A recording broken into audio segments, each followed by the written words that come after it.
Yes, sorry. This is the September 10th, 2024 open public meeting of the Needham Library Board of Trustees being held via hybrid format, allowing remote attendance. First, I will take a roll call to confirm that trustees, library staff, and persons anticipated to be on the agenda are present and can hear me. Starting with trustees, Kay Cahill. Here. Rob Pettit. Here.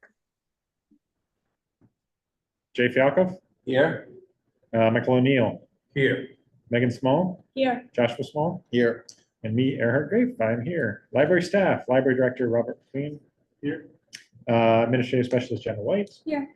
Program Specialist Galen Dennett was here earlier, and Recording Secretary Faith Christen.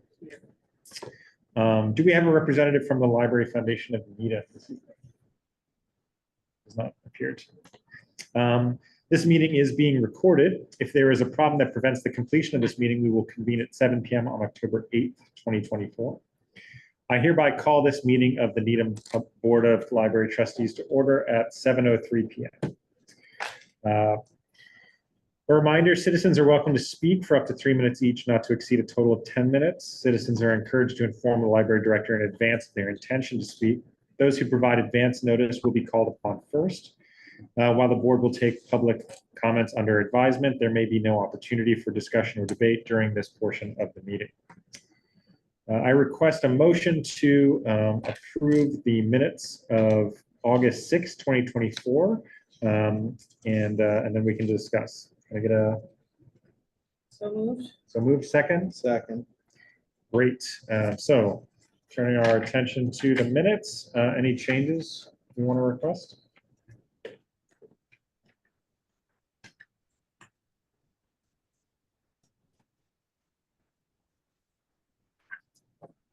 I had one thing, if no one else does. On page 9, under trustee comments, there was, I talked about at the last meeting, us restarting the review of policies. And it just, I think, two things I was saying there in that second sentence kind of got merged together. So there will be a discussion of policies and potential changes at the September meeting, period. So just add potential changes and then end that sentence at September meeting, and then cross out the rest of it with a vote to follow at a future meeting, and say he reminded trustees that votes on policy changes will occur the month after they are discussed.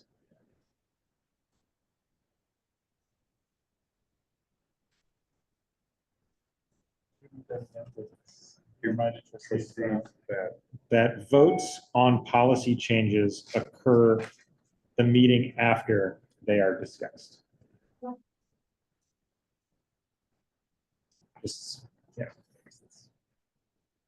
Because we don't have a specific policy change that we were discussing this meeting and then voting on. And so I think those two instructions got kind of connected together. So good. All right. Any other changes? All right, now moving to a roll call vote to approve the minutes. In this motion to approve the minutes of the August 6, 2024 meeting, if you're in favor, say aye. If not, say no. Kay Cahill. Aye. Rob Pettit. Aye. Jay Fialkov. Aye. Michael O'Neill. Aye. Megan Small. Aye. Joshua Small. Aye. And the chair says aye. Okay, that's approved unanimously. All right, moving on to the director's report. Thank you. The director's report, starting with highlights for last month, August 2024, the circulation department. The employees, 4 new employees started this summer, so training has finished, and they're ready to change to the team there. Tish King retired in early August, and the replacement has started yesterday, so that's great news. Can you speak a little louder? I don't think the thing is picking you up. Yeah, I can't hear. Let me move this closer. We'll start with that. Yeah, maybe. Hold on. There we go. All right.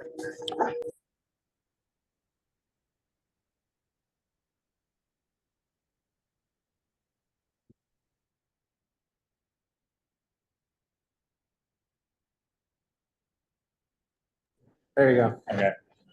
Is this Thank you. better? Yes, that's better. Yes. Great, thanks. So the circulation department, new staff this summer, a new staff member started yesterday, a new page, replacing Tish, who was an excellent employee for a long time. And this is an August update, but just to let you know, September is library card sign up month, and we are celebrating all month long in the circulation department by giving out all sorts of fun prizes to anybody from kids to adults who sign up for a library card this month. So if you know someone, send them our way and they'll go home with some swag as well as a card that opens up the world to them Are we promoting that through the schools through the schools. in any way? I mean, I don't know. That's a communicating good that? idea. We haven't, but Okay. yeah, we'll reach out to them. You know, Always with the PTA, good whatever. ideas.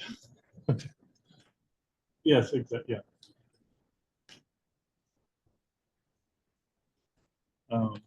And nationally, it is library card sign up month. Good, September good, is, okay, ALA establishes that.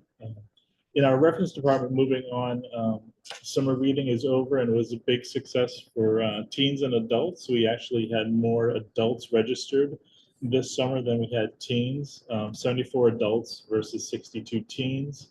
But the teens did a lot of great reading. We had grand prizes for both groups, including almost $500 worth of gift cards for adults for Needham places to eat. Not all restaurants, but some great ice cream places and sweet boba. Is it sweet boba? Basil. No, but those Yeah. boba If Sweet Basil married Boba, it'd be Yeah, Sweet oh yeah, Boba. sweet basil, something boba. So that was great. We gave out lots of free books. With the departure of the reference supervisor, Danielle is stepping in to help out manage the reference department while we look to fill that position, and we thank her for all that work. She does everything. Danielle, She's a Jill of all trades. She is, for sure. Technical Services Department, two great updates here for August. We've introduced a puzzles and board game collection, and these are different. They're all donated puzzles and board games that we received over the past couple of years.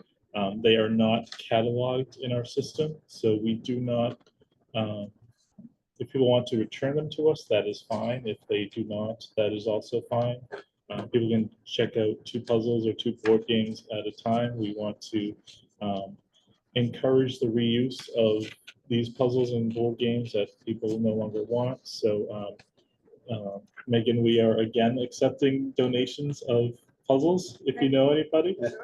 I think you mentioned you know, have a group. Need a puzzle swap. Yes. Yeah. My wife is very involved in that as well. Excellent.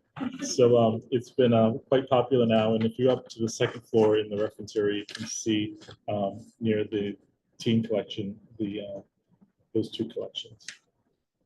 Where again, exactly? On the second floor near the teen collection that is outside the teen room, you'll see them there. And please go home with a puzzle or a board game.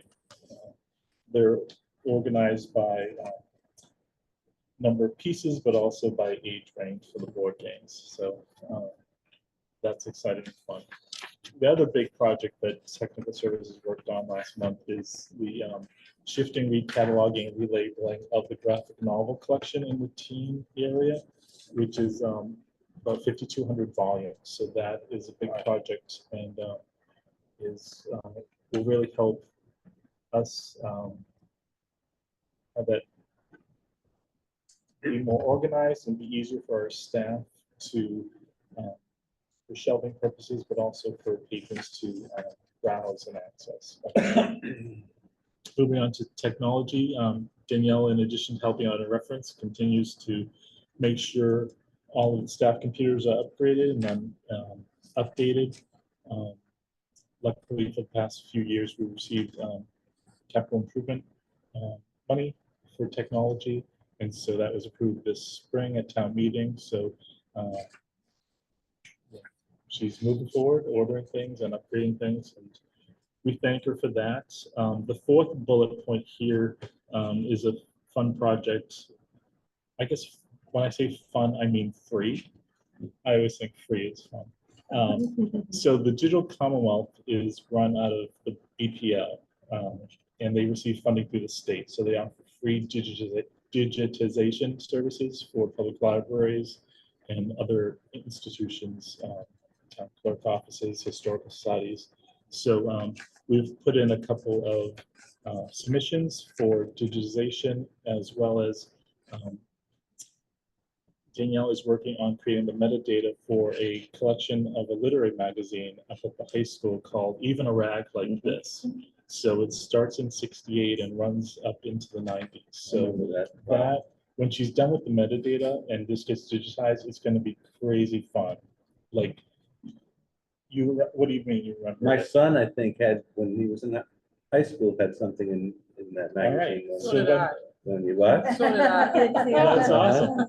So it's all be digitized, and the metadata will help patrons search for their grandmother's name or a cousin's name and find a poem or a short story that they. I'm not sure he'll be thrilled that this is not gonna be located, but we'll see. But it's, Later than the first group brought, that would be interesting. Excellent. So it'll just be a Very fun way exciting, yeah. and sort of, we all do yearbooks and people love that. But this is just sort of another component of school life that Nice community thing. is a little richer. It shows the intellectual and creative life of teens in Needham over the decades. So really excited about that, and it's free. So she's working hard on that. Moving on to the children's department, they knocked it out of the park with their summer reading program this summer. Almost 700 kids registered. Wow. Which is fantastic.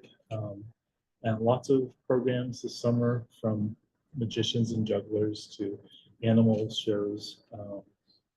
And we had the competition again where school children read to represent their schools. And it was quite competitive. This year, Broadmeadow won. And so they get the summer reading trophy, which we presented to them in a school assembly this month by Wendy. So that'll be quite exciting. So that happened. That's gonna be fun for Wendy. Yes, so Wendy's our new full-time children's librarian. Uh-huh. So yeah, she's hitting the ground running, and yeah, it's been great. I just want to bring your attention to Elise's great work this summer. She attended farmers market on behalf of the library a couple of times and reached out to 60 families who stopped by and told them about the library, and got the kids to do crafts and be a part of that great community effort. And then the Hometown Weekly continues to be our favorite Hometown Weekly. They just seem to love the Library children's Weekly. department. Yes, the Library Weekly. And so we thank them for all of their coverage of the great work that Paula and her team does. Yep. Moving on to personnel, Rosalind Maslow, who was a volunteer, she's now an employee, and she's the new page who started yesterday in place of Tish, who retired about a month ago. So we're excited to have her on in a paid position. She's been a fantastic volunteer for a long time.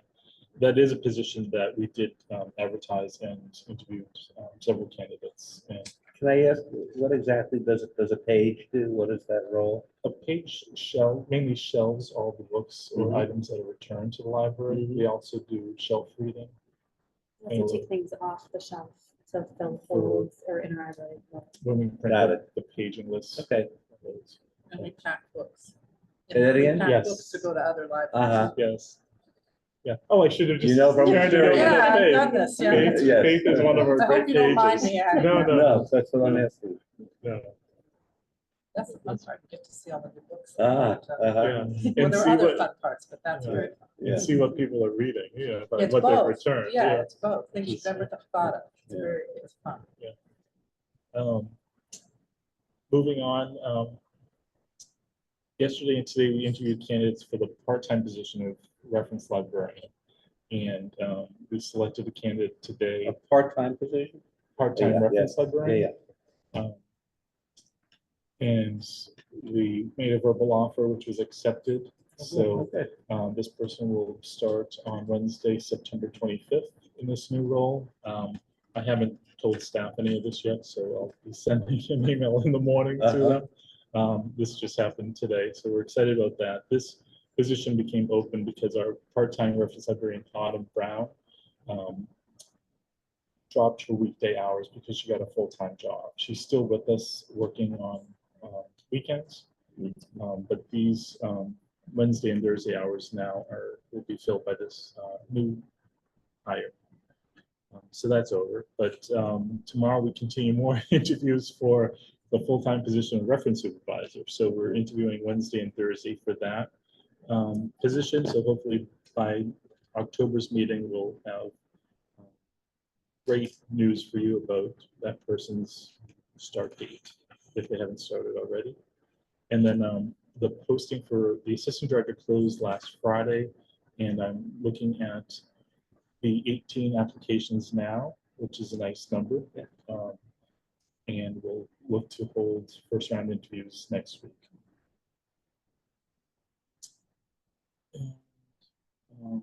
Ashley Cristiano, who is one of the 4 new part-time circulation assistants, has resigned. She had a conflict with her education that came up unexpectedly.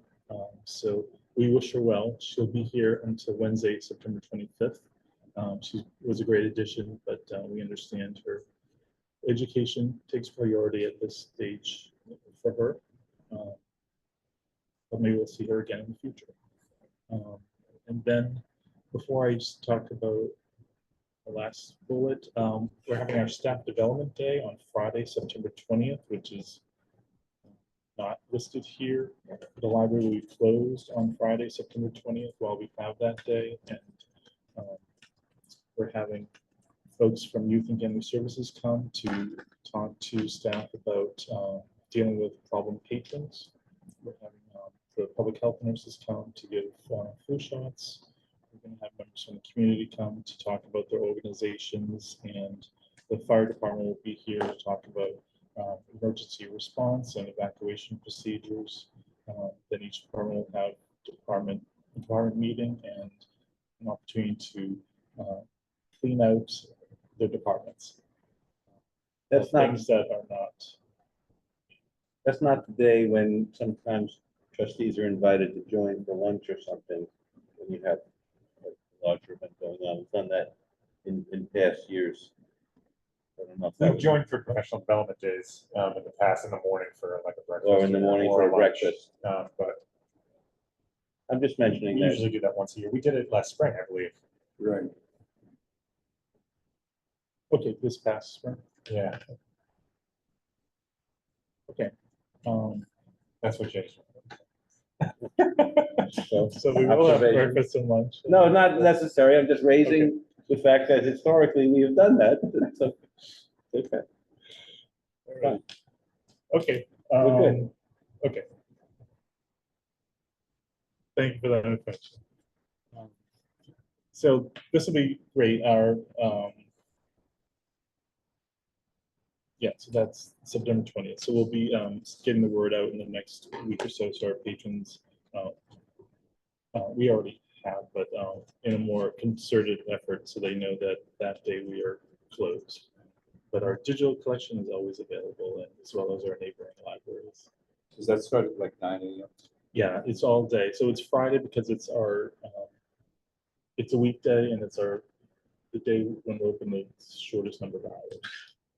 So we'll be closed 9 to 5:30 for that. And then since the last meeting, I met with Mark Mandel. He's executive director of the Meeting Channel, and he gave me a tour of their studio down near the public safety building, which was fascinating. I'm sure most of you all have been there already and seen that great setup they have. So we will continue to work with Mark and his staff to help promote the library and what we do. Met with Tony and Christina, who are new members of the Youth and Family Services team. They are here twice a week doing a drop-in for people who just need information about services. And so they can point people in the direction for help that they may need. So they're just started this summer, and we're happy that they actually have no office, so they're actually literally in the community every day. So we're happy that they're here at the library. Are people taking advantage of it? It just started last week. Oh, just started. Yeah. In addition to that, Tony's going to be running on Monday afternoons a teen drop-in, which starts in early October. The teens drop in and chat, and they'll have snacks and yeah, continue his work there. And he's been in collaboration with Erin, our teen librarian, to make sure everything works out with the work that she's doing.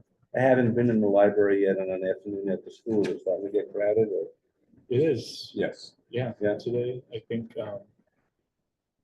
there were 55 teams at one point. Nice. Erin's doing informal count now and then, just for the sake of the architects and Hank as we move through schematic designs for phase one. We typically don't count outside of the people counters at the two doors, but it's just some information out because of what's going on. I attended an MBLC webinar about the annual financial report, which I have to get working on tomorrow. It's due in early October. That's the second part of the reporting that is due from public libraries every year to qualify for the library state aid program.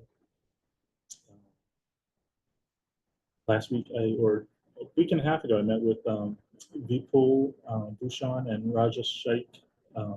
They are past and current president of ICON, the Indian community of Needham. They are giving us a donation to purchase books, children's, teen, and adult books for about Indian culture and heritage, which is very exciting. And we're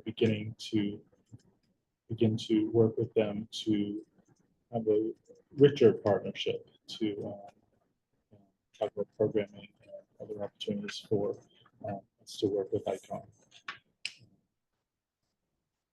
And I met with Sandy Robinson, Executive Director of the Needham Community Council, which is just down the street. I was taking a walk and I'm like, oh, look at this. A huge Needham Community Council right there. You probably all know who they are and that they do the food pantry and the thrift store and loaning medical equipment to people and a lot of great work.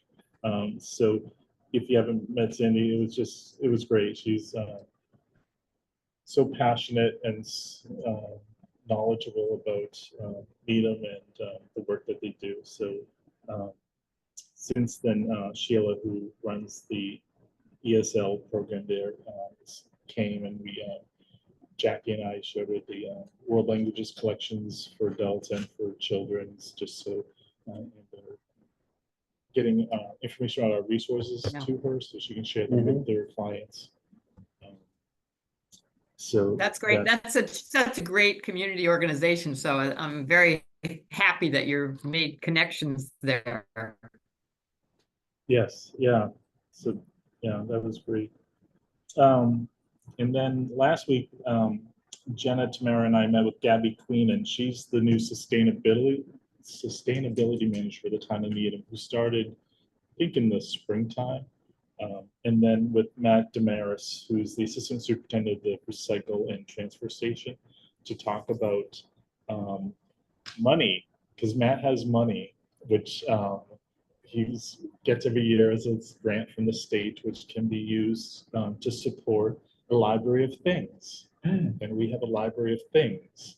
And this summer we've been talking about adding to our library of The wish things. list.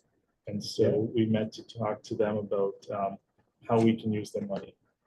So- Great. And beyond that, came up with great ideas about programming and stuff. So we think this is going to be a really great relationship, not just because of free money, which is always fun, but just collaborating with other town departments Yes. and Are there fun doing something. Yeah, everything's on the table. Yeah, all the fun stuff. So that was a great meeting, really exciting, and they're really into it and open Make to sure they get a ideas. library card.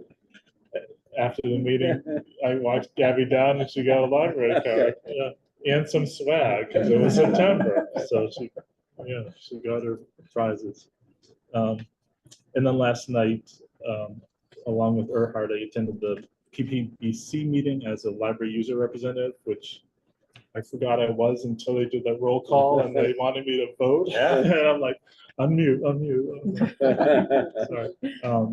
But that meeting we can probably talk about next as I just move on to talk about phase one. There's not a lot of information because since the last meeting when Brett was here and gave an update to trustees, we haven't met because they've been doing a lot of work with their subcontractors to come up with the cost estimate. So that work should be complete next week, and then we'll be meeting again as a group. But last night was a meeting, a PPB Permanent Public Building Committee meeting that had the library on the agenda, and Nicole from UTL gave a great presentation, similar to what Brett did last trustees meeting. And there were some questions from PPBC members, which were thoughtful and useful, and Nicole handled them. Some questions about seating and the HVAC system in regards to the solar impacts on the current teen room, the size of the teen room, and enough seating for general audiences outside of the teen room. So it went well, and I think they really appreciated that update. Hank wanted to make sure that they got such an update as you did before. They're just given the cost estimate, so it was useful. They also talked about shelf and wall heights and sight lines that came up during the discussion. And if you looked at the slide deck that I sent out last night that we were reviewing, we have some new 3D renderings. I sent out renderings of the space, which help give you a sense of kind of like what those sight lines would look like, how the pieces fit together as you're kind of like moving through the space. So I thought it was a good update for me, for us, improving on what we saw last night. Yeah. And if you're looking at the slide deck or sharing with people, the 3D images, it's not clear, and there was a question last night that pointed out that it wasn't clear that we're building a whole new room that is completely enclosed, so that noise will not over a wall that doesn't go up to the ceiling. The walls go all the way up to the ceiling, which the 3D images don't really look like that because there's no ceiling. Yeah. I don't know if this has come up, but having an enclosed room like that makes you think that you could perhaps have other events on occasion within the library that were not even necessarily teen related, but that would benefit from the spaces. Is that something that's been considered? I don't remember thinking about that, but if you Not think in about that it, space. I mean, in one of the later phases, we talked about a community room being part of the redesign of the Rosemary entrance. because to the extent it's enclosed, it's potentially usable. Like other events like I don't know, like parties or whatever like it might be, a reading or meetings something, or whatever it might be. I don't know that that's not a primary goal or anything. Right. Option 1B now the room's pretty full of shelving and Got furniture. it, yeah, and yeah, okay. a staff desk and um, I'm not sure those elements are. No, doesn't sound flexible like to it. be moved to. Yeah. I would also say that one of the discussions we had 2 years ago, when we were working early on in the strategic plan, we're thinking about what do we want to prioritize for the team between spaces. We wanted to move toward a model where they have shared ownership over that Yeah, space, like fair with the enough. library. And so we probably want to be careful about any programming that was not teen and tween related in there, because we really want them to feel like it's their space. And, I'm good with that. Organic meetings instead of planned. yeah, But it's certainly a space where we expect more team programming to Right. occur with the craft cafe space and the movie screenings and such things, book clubs. And the plan is for it to be enclosed because, and I'm sorry I missed the last meeting, but because as teenagers and make noise and stuff and it bothers other patrons, or to allow for that, basically? Both. Yeah, currently it's noisy on the second floor Mhm. in the afternoon. Oh, yeah. It's not noisy because any one person is breaking our appropriate behavior policy. It's just so many Mhm. speaking at a normal level that it's some adult patrons know to leave the building at 2:30. So so a room will help that, and there'll be some sound dampening features in the room to help out too. But also, it's their space, so yes, they should feel free to talk and collaborate and work on projects or just goof around appropriately with their friends in their own space. Not feel not get stares or feel like they're doing something inappropriate. Earhart? Just- Yeah, I just I- wanted to say thanks for that breakdown you did of the seating charts that you sent around with the document, because that's really interesting and important to see the before and after in terms of how much seating, both for the teens, but also for the general good stuff. yeah, that was provided by UTIL in response to the questions from the PUBC members, and so it wasn't part of the deck that they sent out ahead of time, so I managed to get the screenshot of it when they were presenting it, throw it in the one I sent to you. Yeah, so it's interesting to see there'll actually be more seating, which is a good thing, and more efficiency. Just to that's as of now, but phase 2, 3, and 4 are to come, so the numbers could change based on changing needs or what we decide is best for the library. So that's what we see now, but I see. Yep. the same thing in 5 or 6 years. I had a question. I was thinking about it last night and it just kind of clicked in because I looked at the layouts. Did we compensate for having potentially another bathroom upstairs or something for that? Because there's just that one bathroom. Right. And I don't know if we even considered that. It's just as something down the line, because you've got 4 stalls here, 2 stalls, 2 urinals. There's that one bathroom upstairs. Yeah. That's just for everyone, kind of. Right. And so I didn't know if that was something we should really kind of think about with this new area. Is there something to Do consider? we necessarily anticipate more people coming or just, having it set up so that it's. We've got to have more We people. will have come. more people, yeah. No, I expect more people, more teens will come because it's gonna be a fantastic, great space. The And the best- implication is adults won't leave either, like they are now. Right, but to your question, there's nothing in the space study, Right. the 4 phases, those That's what I wasn't drawings that sure of. refers to, And I was just saying, is that additional something facilities. we should? I don't know if it was discussed during That that. would be was. a It was, but It was That would be discussed during the space complicated. planning study, and I think there were various problems with it in terms of where the existing plumbing is in the building. And Right. where Yeah. that would connect on the second floor, Yeah, it actually didn't allow for some of the programming that we were looking at. And also the cost would be really high in Yeah. terms of installing new facilities on the second floor. We were really careful about cost.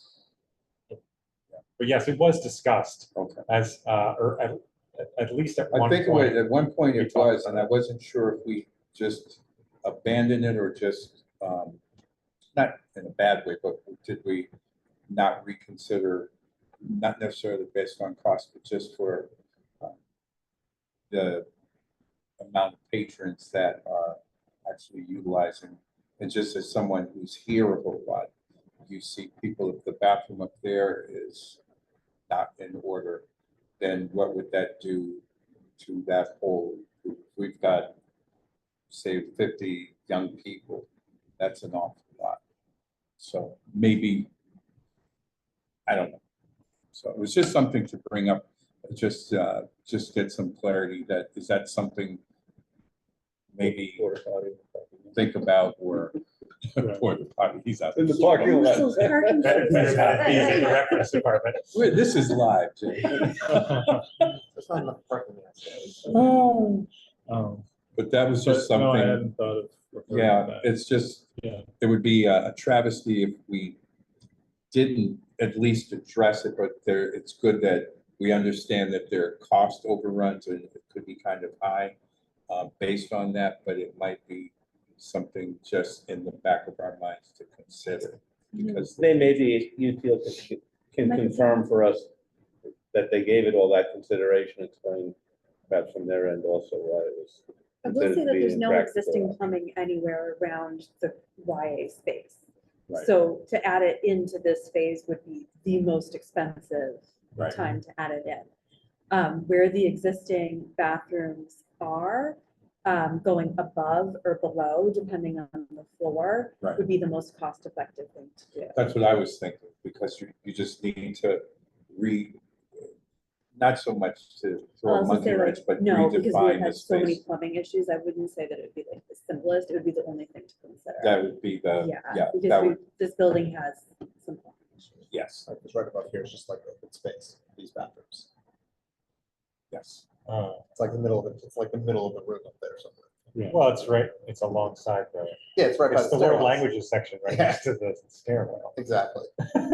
So you'd have to put a whole room right in the middle there. Yes. Accessed by Possibly. the teens Exactly. only, it would be fine. Nothing would ever go down. We'll move on. So Thank an update on buildings and grounds. The building maintenance crews have spot cleaned carpet in the children's room play area.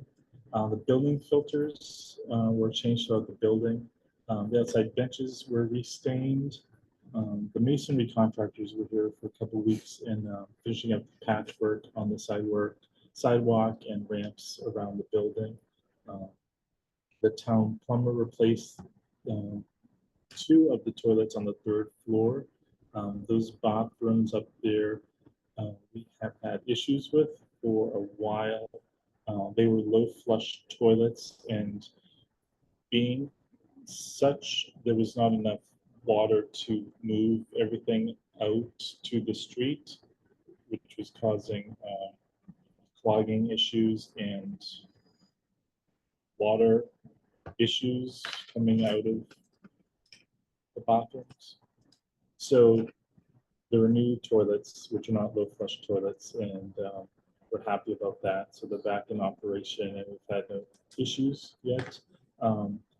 The toilet on the 2nd floor will also be replaced with the regular toilet. Some pending items, town carpenter is waiting for a part to fix the Dutch doors in the children's room. Custodians will be working on some small projects throughout the building in September, and the fire extinguisher will be inspected in the coming weeks. Moving on to financial reports, which are also in your packet. The first one is the library state aid report, which you can see there's been some activity with July and August, 2 months of expenses for Canopy and for Overdrive. We have to rely on state aid and trust fund funding in the beginning of the fiscal year while our operating budget, as we put contracts and purchase orders into place to make sure we can spend those monies. So we start out using our state aid and our trust funds for normal collection expenses, including Canopy and Overdrive, which you can see here. Moving on to the trust fund report.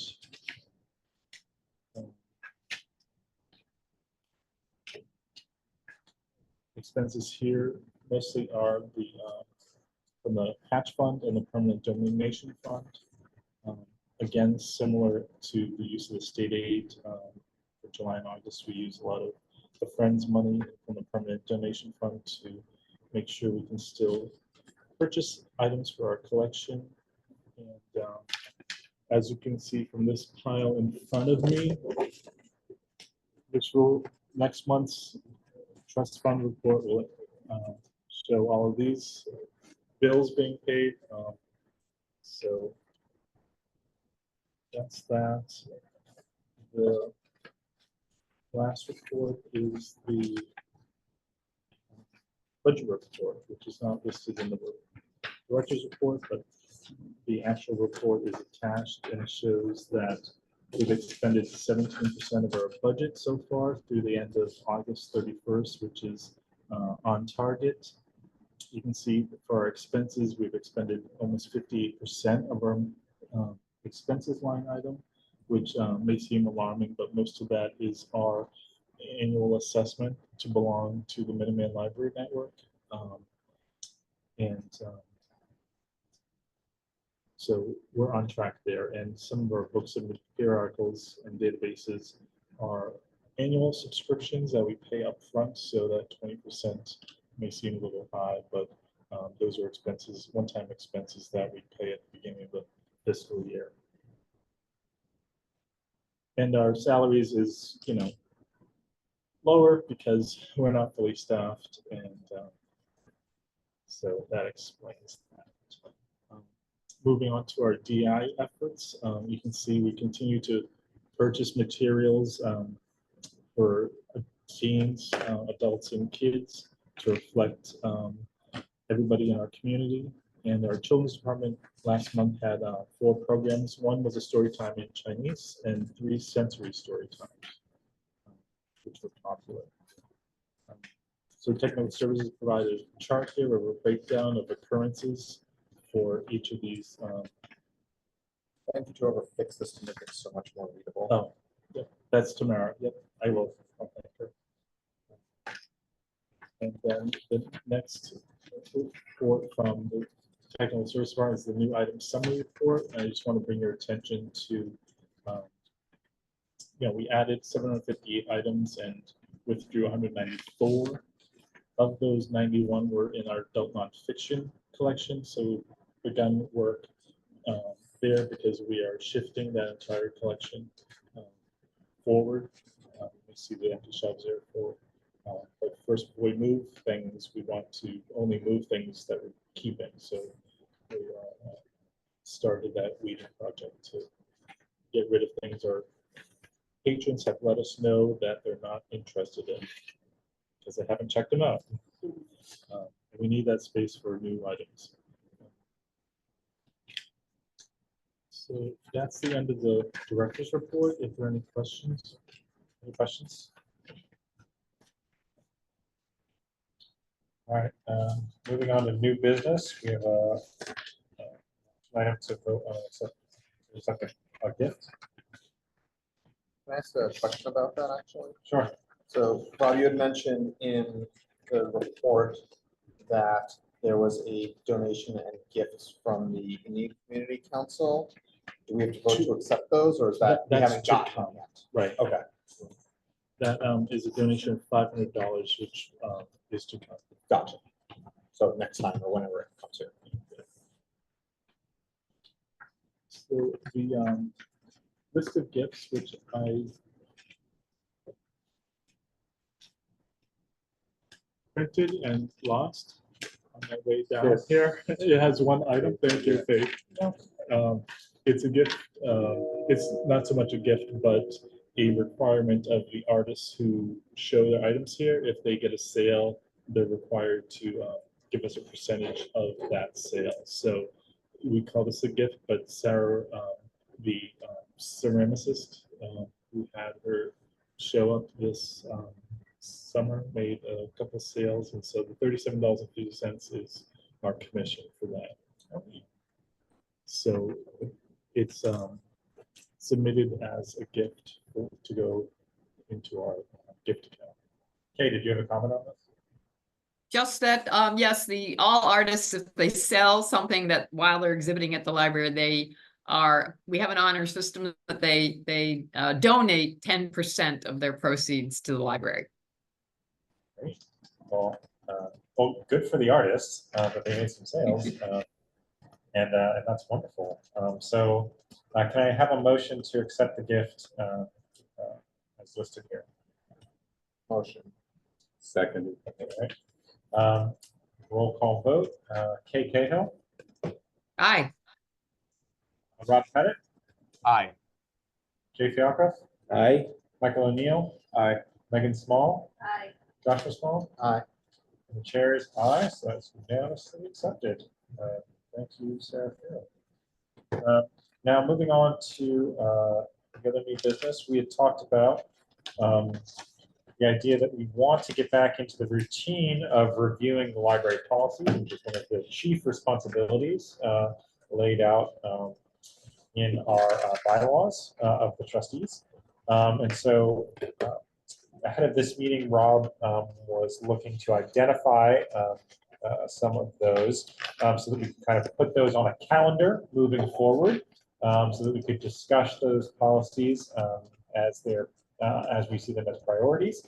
One of the ways we thought about doing this was seeing who was interested in taking some of these on and maybe having a process by which we kind of go through those revisions ahead of time for a given meeting, and then we can present those changes at that meeting, discuss them as trustees, and then make sure that those are finalized so that they can be voted on the subsequent trustee meeting.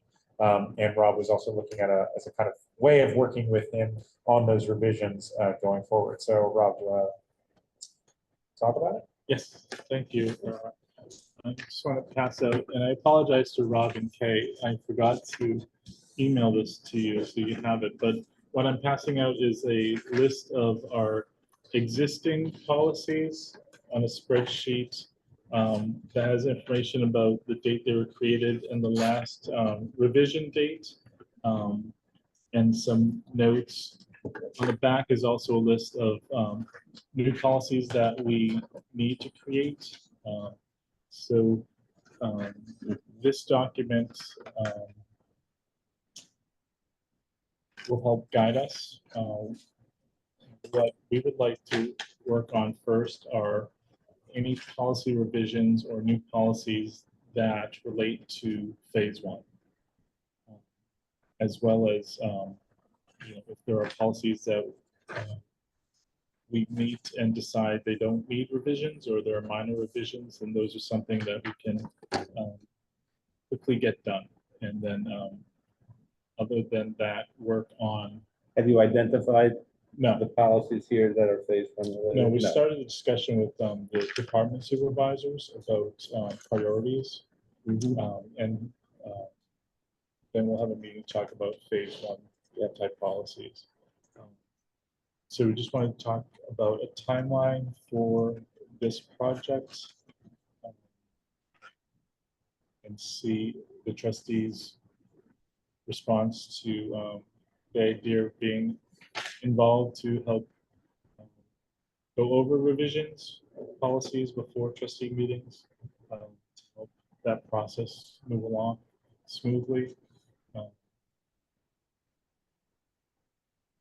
I mean, I think it's a good idea to, obviously to go over things on a regular basis, or just to say this doesn't need to be done. But I think waiting for your team to talk about what the ones that are important are makes sense, because I don't know that we can judge externally, like which of these are the ones that are important. So I think, you know, if the timeline is next meeting or whatever, you come to us with, hey, these are the policies that we want to consider revising. Who wants to start working on this? I mean, that's my sense of it at least. Is I don't think we can say I don't think we can volunteer to say, hey, I want to work on revising these now. We don't know what needs to be revised yet. Okay. Does that sound right? Yeah, Ken and Rob, I tried to scan this on my phone and send you the documents so that you can bring it up, so check your email. Oh, really? Just, Yeah. I'll thanks. look for it. Yeah, I think it makes a lot of sense for us to go based on kind of what are the priorities in the Right. library to get these things done, rather than us kind of like, you know, blindly picking one on the page and moving forward. And I find this really helpful to go through in terms of the detail about what they've been updated by. Thank you. I was just gonna ask generally if this is, you know, it looks like we've looked at what other places have and things that we need. How does this compare to other places for like breadth and number of policies? To me, it seems like a lot, but I haven't like sort of never seen any other list of library policies, so I don't know if this is usual, if it's not a lot, or what do you think? This is not unusual. Okay, Mhm. Yeah, just for the variety of things that happen in the Yeah. library, this is not unusual. okay, Um, good to know. and another policy that is not listed here that we need, Is that on the front of the back? So well, it's not listed here, but it should be on the back. On policies we don't have but need is an accession and de-accession policy for our archives. That's going to be important and time consuming. Is that the weeding out of books? This is the archives. Or just So, the archives? you know, when and why we accept something into our archives and when and why we de-accession something. These seem, I mean, I'm just reading, these all seem to be hyperlinks in some sort of document somewhere. Is Right, that right? I'll send this Okay. out to everybody. Yeah, they actually all live on the website. So you can Okay. actually grab a PDF for any of these policies off the library website. But I think that would be part of the archives policy. Would it be added to the archives policy? We want a separate one. Okay, Yeah. I like that the archives policy is available upon request and it lives in the archives. Collection development, that's what the weeding. Collection policy is for the general circulating collection and sort of how we add to the collection and how we weed. Got it. The archives will need a separate, more high level policy. Especially as we start to do some really substantive work and which may attract donors. As trustees who have been here for more than 2 years, 2 or 3 years, may remember the last one we worked on was the NCY art funding policy. We did that because we found out that our collection was worth a lot more money than we realized. We didn't have a good process by which to secure those through lending, and so we wanted to kind of be a little bit more clear with folks who might be interested in that collection that there was going to be a more onerous process than may have been in the past. So in regards to timeline, this is a lot of work. Yeah. So I'm thinking from now until May or June, you know. Yeah, I Now think into May or June to go over all the policies or to? All the Yeah, priorities. yeah, Not- maybe, not- yeah, you maybe mean not all- even all the policies. Right, All the all the priorities. prioritized policies, like Right. 1 or 2 a month. Right, kind there of may thing. be some that are fine as is. I think that's a good, I would say that that's a good frequency is 1 to 2 a month. Because we don't want to overtax either the library staff that might be working on this or the number of trustees that might be assigned to these and working on other tasks during the month. The policies that we have but don't need section. Obviously, there's links to these other, mostly Wellesley and stuff like that. Are those ones that then would need to go through other town offices? Like photography and filming in the library policy, for example. I haven't read the Wellesley or Lexington one, but like this is a public building, so Right. legally you're allowed to film and photograph in a public building. So any new policies, I'll have to check with revisions, but we'll be circling through the town council's office. Okay. Yeah, To we, the- I mean, the trustees vote to set the policies, but they generally have to be sort of compatible with the town policies in some, so for example, we discussed a couple of years ago, the whole question of, are firearms allowed in the library, and that it's determined really by the police in the town and their policy toward public buildings. So in that case, we did not change or pass any new policy. Don't have late books. Yep. guns. So How do we determine which ones are we gonna have some kind of exemplar to kind of, well, we need to make that determination. Right. Right. because will we get that from Rob? I And suppose, that's Well, I right. think Rob will make recommendations. to us, Recommendations, and then from we'll those choose recommendations. And then set those for the agenda for the following meeting, Right, right? because in that way, we're able to kind of go in the right direction as to what's going to substantiate and give, stabilize existing things and expound or just delete, as you would say, things that are unnecessary versus making sure that the most necessary things are at the forefront, so. And schedule That'd be- ahead, ahead over the next 3 months to maybe I think it'd be cover good to have six a, policies. I think it'd be good to have a couple of months determined at a time. I also think that some of these new policies that we have to write maybe need to be assigned early on and be expected that they might take a few months to properly draft. Yes, yeah, so I'm looking at like November and December being the first 2 meetings where November something is presented and December something is voted on. So at the next October meeting, there'd be sort of a priority listing presented and for discussion. So this is purely background. This is not indicative of a priority yet. Well, these are all the policies of the library. Yeah. That we have to, The complete index. right. I mean, is there not one that's, like a small fire that we could put out starting in October? There may We be some, it's definitely just a matter of can approving. go that route, but if a trustee wants to be involved from the get-go, I just would need, or to, I they see, in need to terms know of lead now time for to include coordination. them Yeah, in that before the October meeting. But we definitely can, do that low-hanging fruit in October, but I don't want to exclude trustee participation between now and that meeting.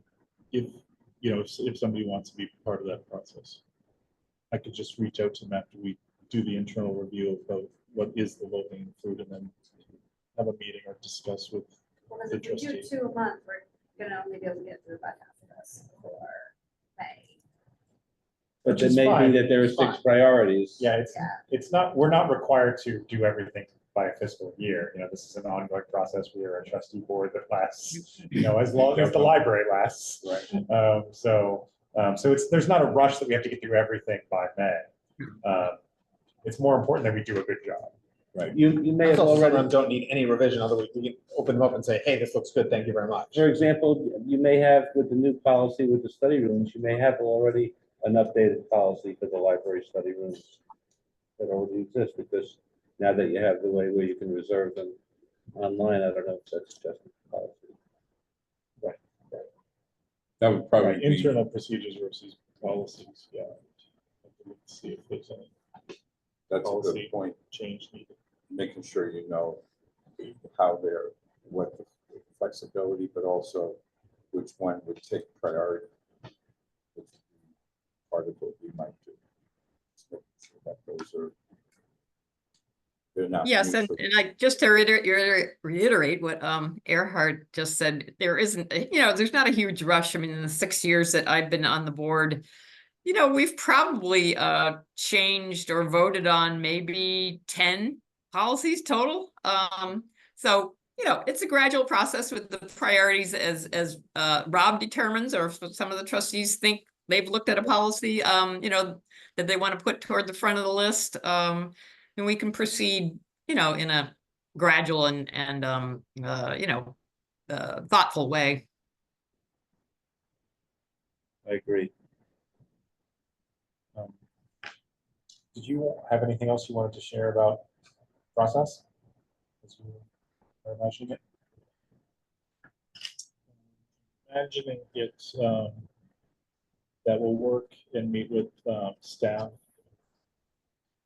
on revisions, and then pull in and meet with trustees to go over those suggested revisions and the whys and all that. And then if there's agreement, then we move forward to the next meeting. But if we needed to make some adjustments, then circle back to staff and discuss the trustee input and see what changes we can make.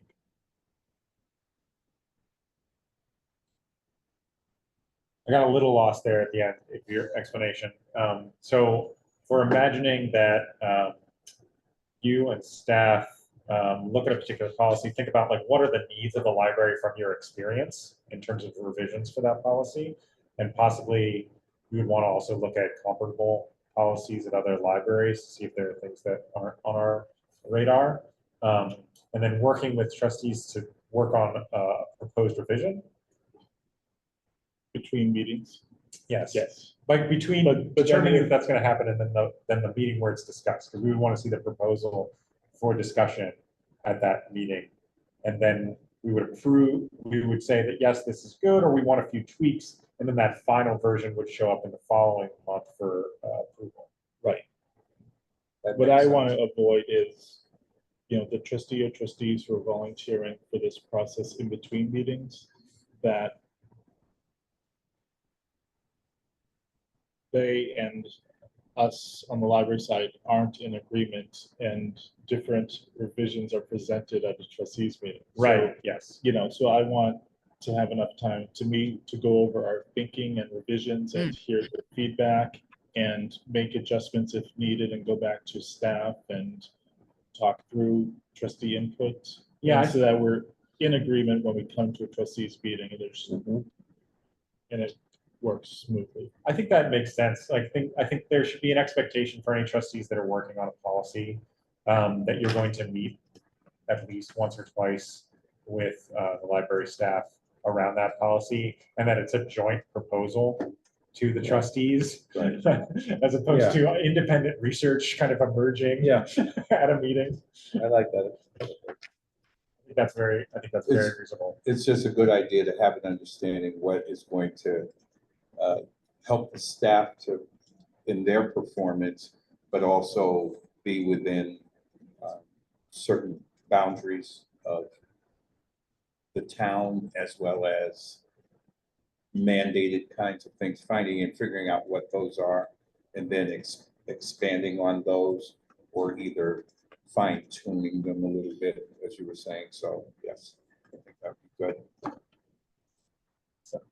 Further questions or comments from the trustees as we look to start setting those priorities and picking them in October? Great. Thank you for putting this together. This was really helpul. And I look forward to it. Is it Tamara or you? Tamara did it. Tamara. Yeah. Oh, thank you, Tamara. Thank you, Tamara. This is great. Yeah, she did all this hard work. So do you want me to work with staff to potentially bring the low-hanging fruit in October? Well, I was thinking of low-hanging. Trustee Yeah, so input? Yeah, like ones that you think are either A, don't need any revisions, or I think B, ones that are priorities that then need to be started on. how about if something emerges in the next week or two as a low-hanging fruit, reach out to me and I could be the guinea pig, or I could designate one of you all to be the guinea pig for October. Okay. To work on that. Okay, perfect. It might simply be a matter of approving an existing policy. you know? Right, it could just be a review in the A sense review of, and, of this is still good for, Yeah. for purpose. Lawn Good for signs purpose. policy has not been touched since 2005. Yeah, I saw that one. So maybe that one is very short. It could be Yeah. reviewed. It's very timely to do a lawn sign policy in March. That's fair, yeah. And then the social media policy hasn't been, was in 2017. And Probably easily. hasn't been revised since then. Yeah. Social media is very different than it was in 2017. Maybe that'll be a March, April one. That's gonna take a little. That might take some Or work. Take a little bit of work. Yeah, exactly. Okay, great. So also, I just would say, yep, just want to, Oh, you're if you talking need to about- volunteer, I would be interested in working on policy. So, you know, you know, Sacrificial I'm lamb. All right, great. Well, we have a voluntary guinea pig. open-ended vol. All right, well, great. Looking forward to next steps on that. Moving to old business. We need to appoint a trustee liaison to the Needham Connects Book Club. Because we were looking for volunteers at a prior meeting for this, right? Not everyone was here, so. Not everyone was here. So Rob, do you want to remind us the nature of the book club? Sure, so the Needham Connects Book Club is a trustee-inspired book club that brings together two community groups in town who have a focus on diversity and strengthening Needham through initiatives related to diversity and inclusion. So the Needham Connects Book Club have been led by a former trustee who's no longer on the board, and for it to move forward, we would need another trustee to volunteer to lead those efforts, which in conjunction with Gay, who does a lot of administrative work on that to get copies of the books here for the book club members. But the trustee would attend the book club's meetings, and I think maybe they're 3 or 4 a year. They haven't met in a while, but have a meeting scheduled for this fall. One of the issues that came up was the two groups couldn't agree on one book, so it just became confusing. I think it's because we no longer had a trustee leading or being the person. So that would be helpful to have a trustee who could volunteer to take on this initiative again. So the responsibility is meeting with these groups 3 to 4 times a year, helping facilitate their kind of decision-making process, Right, and attend the book club meeting. attend the book club meetings, and then work with Gail to basically just kind of make sure everyone gets the books and the events happen.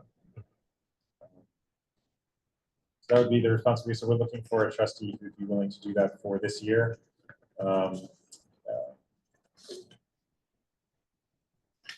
I will hear all volunteers.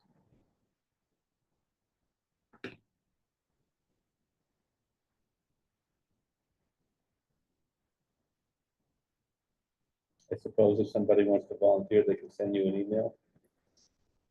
They could. I mean, one of the problems was we tried to do this before at an earlier meeting and no one volunteered. And I'm not so sure that waiting on. Is this an active group? Like, They've come back together to me. Well, not together, but they took a break. right. Pandemic related to.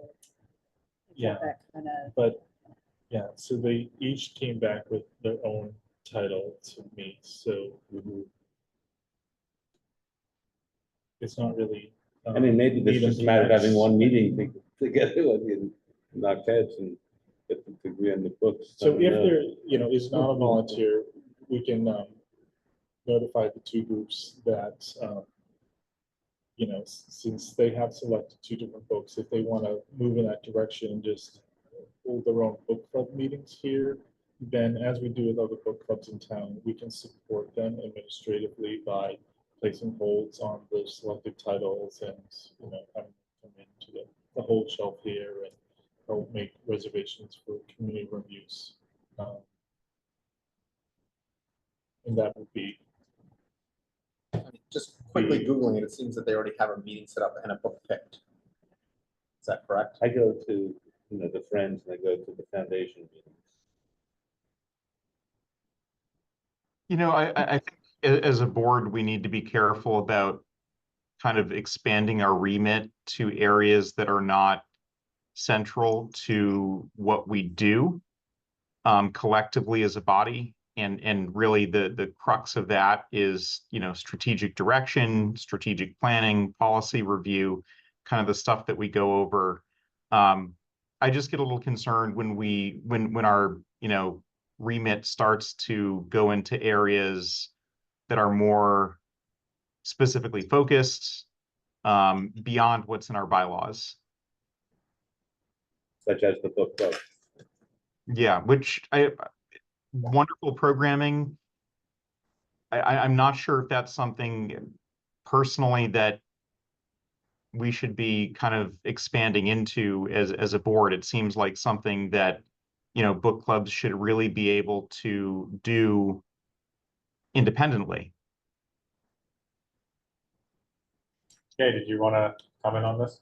Yeah, I will tell you that you are currently supporting the afternoon book club, though you no longer have any member there.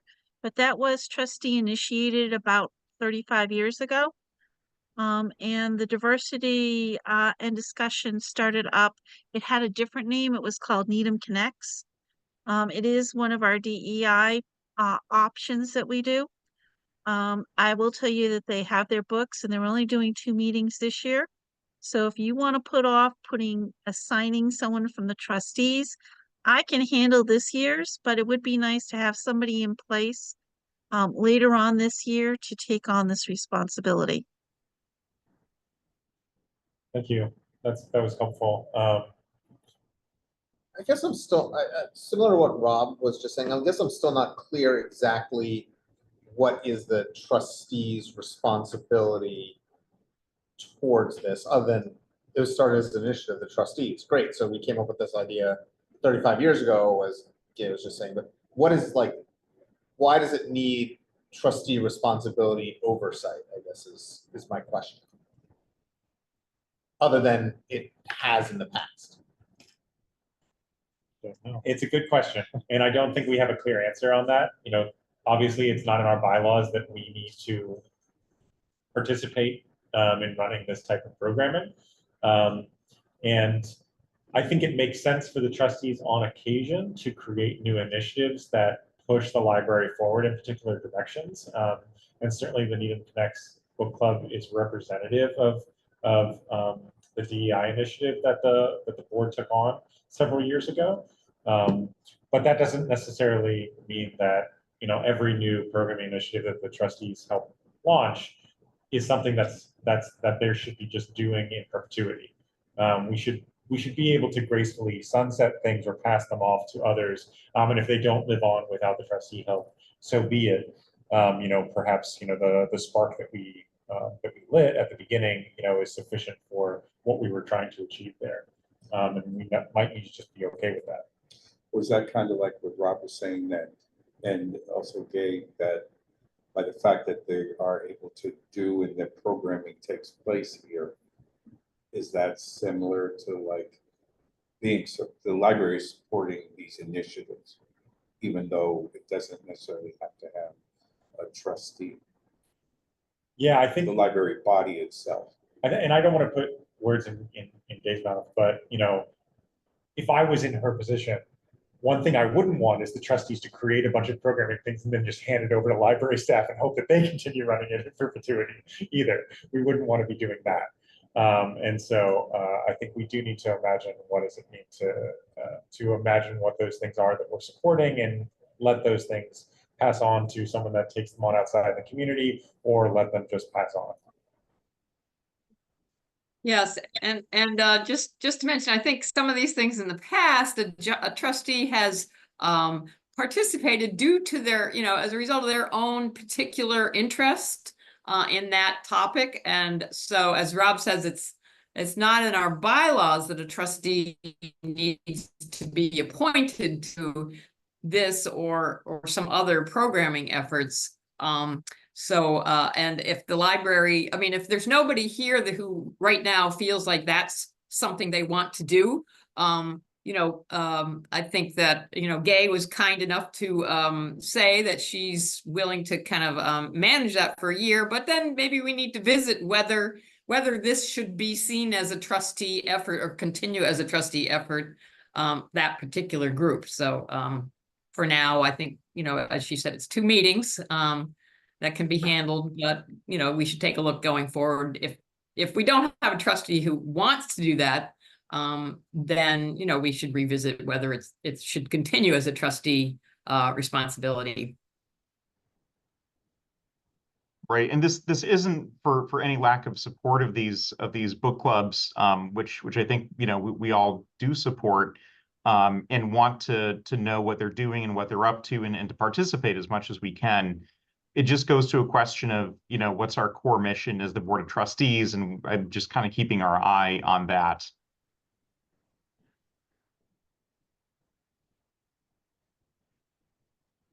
Excellent. Thank you for the input. So I think Gay was generous enough to offer to lead the 2 meetings that we have on the books for this academic year for Needham Connects, and I think during that time we can talk to the 2 groups and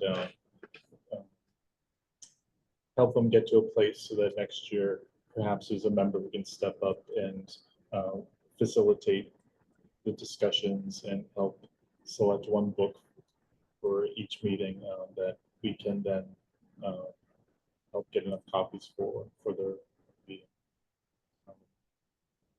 But I do believe this was a sort of a passion project of a former trustee that was valuable, but the trustees no longer on the board. Okay, hearing no volunteers, I think we will accept King's generous offer and help you all figure out how to imagine what the future of that program looks like.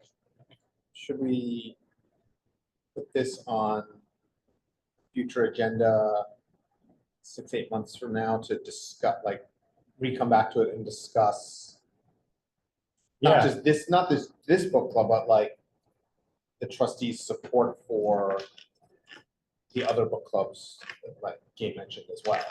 Yeah, I believe that's true. I mean, we could also imagine it as a policy conversation. Right, like doesn't need to be policy. Not necessarily a library policy, but thinking of it in terms of bylaws, like how do we actually imagine the trustees' role in these things?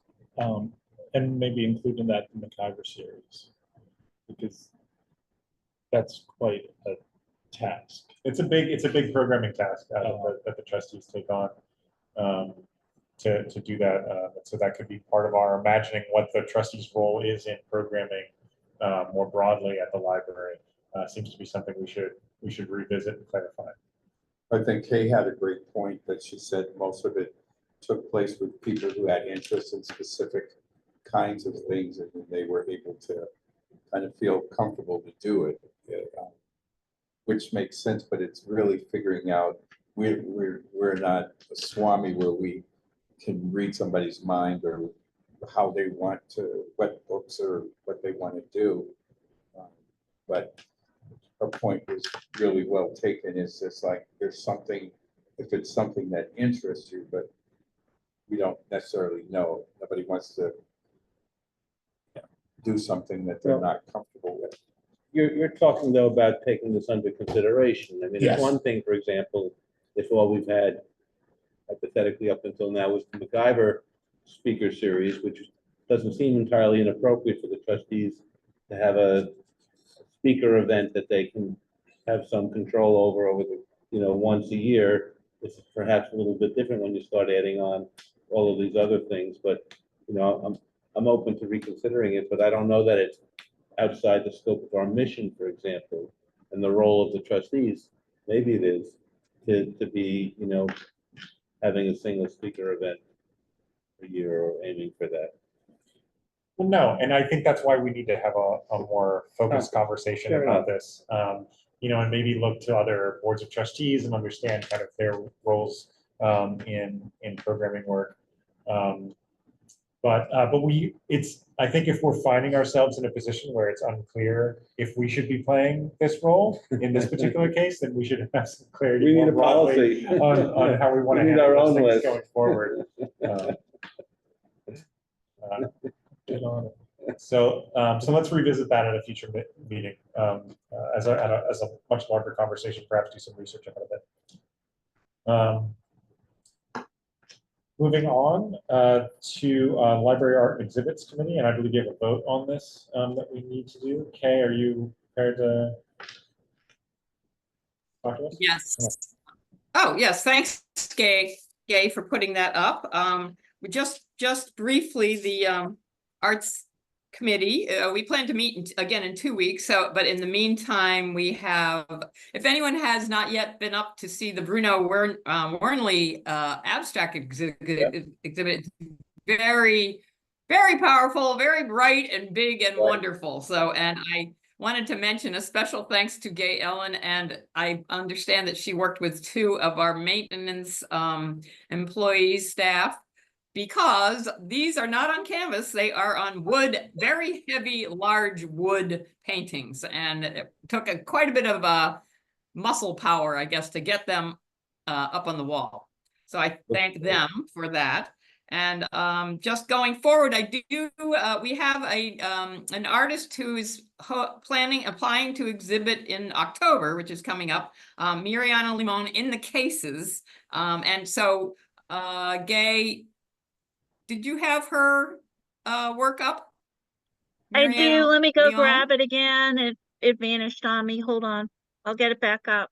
Because we'll need a vote just to approve Mariana for October, assuming that you folks think that her work is appropriate. It's just for the 2 cases, and in October on the wall, we have already approved Connor Plunkett's pen and inks of Boston, which are quite beautiful and intricate. So if Gay gets a hold of Miriana Limon's work, we'll pause for a minute. She's looking for it. Got it. Okay, good. So since it's in the cases, it's probably going to primarily be her ceramic work, but also some small watercolor pieces. So if people want to take a moment, and we'll need a motion to approve Miriana Limon's artwork for the cases for October. Do I have a motion to approve? So moved. Second? Great. Discussion? The exhibit does look beautiful in the library, very bright, and interesting. I'm in It discussion does, on yeah. it. Yes, I agree. Will the watercolors be in the case or will they be out on the wall? If she puts in watercolors, there'll be small ones that would be small enough to be in the cases. Okay. There won't be room on the wall for them, so they'll have to be in the case. Okay. And we have the ability to do that. That was good. All right, starting the roll call vote. So this is approving this display. Kay Cahill, Aye. Rob Pettit, Aye. Jay Fialkoff, Aye. Michael O'Neill, Aye. Megan Small, Aye. Joshua Small. Aye. The chair is aye. Unanimously approved. All right, thank you, Kay, and thank you, Gail. And just to finish up, just to remind you that in November and December, we have the Needham Art Association for those 2 months. And we've already lined up our January artist, Robert Shetterly, The Americans Who Tell the Truth. Supported, that one's supported by the Library Foundation, an exhibit and a talk. Great, thank you. Updates on the MacIver series, Rob. Sure. At long last, I do have a genuine update on the MacIver series. We will be having Earhart's colleague Carrie Nugent speak on November 10th. She's a professor over at Olin and will speaking about asteroid hunting, which she did a TED Talk on and has published a book on. She's a science communicator. Her research focuses on asteroid detection and also preventing potential asteroid disasters. I think it's a fascinating topic, really interesting background, and also just great communication. So we're looking forward to having Carrie over on the afternoon of Sunday, November 10th. Fabulous. November What time? 10th. Just out of curiosity. Yes, Carrie's Carrie, Nugent, Nugent. And for the time, I believe typically, and Galen, correct me if I'm wrong, typically it's what, about 2 p.m.-ish? Usually the Friends things are at 2 o'clock. Okay. It's usually mid-afternoon, and that's what we will plan for tentatively. 2 o'clock. 2 p.m. Great. She wanted earlier, but building doesn't open till 1 o'clock. Okay, got it. So that's Well, Sunday that's then. exciting. I'm so glad we got that. Great, confirmed. sounds That's exciting. fun. November, Rob, November if 10th. You can send me the title of her thing and I'll see if my poster from last year still works. Sure, Get that up. I will do that. And a description would be nice and I'll put it up on the website. Absolutely. I'll check with Carrie and get back to you on both of those. Sounds good. Thank you, Rob. Update from Jay on the Friends of the Library. They don't have their next board meeting until later this month, but they have announced, well, a couple of things. First, there's going to be a book sale the end of this month, Friday, September 27th, and that weekend is the book sale. So everyone looks forward to that. They've put out a flyer that has this slate of programs that are scheduled. I think I shared it with you guys, but I think there's, some very interesting ones. Pulitzer Prize winning author Sebastian Smee, who used to be the art critic for the Boston Globe and now for the Washington Post. I've been successful in recent years in bringing a friend of mine from GBH, and this year we have Suzanne Simpson, who's the executive producer of Masterpiece. An old friend of mine named Warren Zanes, who was in a rock band called Del Fuegos a long time ago, but more recently has written biographies of Tom Petty and Bruce Springsteen, and is now working on a film with Bruce Springsteen. So he's going to come and talk, and others as well. So the program committee's put together a nice slate of speakers. Sounds great. Update from the Library Foundation meeting. Again, their board meeting is not until next week. They did meet last month.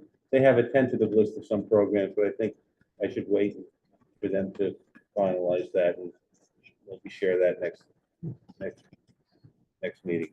All right. Opening up for trustee comments. Have anything to add? Is anything else going on tonight? I'm trying to think. There are some folks that are looking to do other things after this meeting. All right, hearing no comments, can I get a motion to adjourn? Second. Great. The smalls have it. I will do the roll call vote. Kate Cahill. Oh, you were muted when you said it. You're still muted, Kay.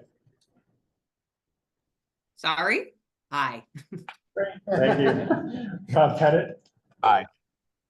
Jay Fialko. Aye. Michael O'Neill. Aye. Megan Small. Aye. Joshua Small. Aye. The chair's aye. All right, this meeting is adjourned. Thank you all. Fantastic.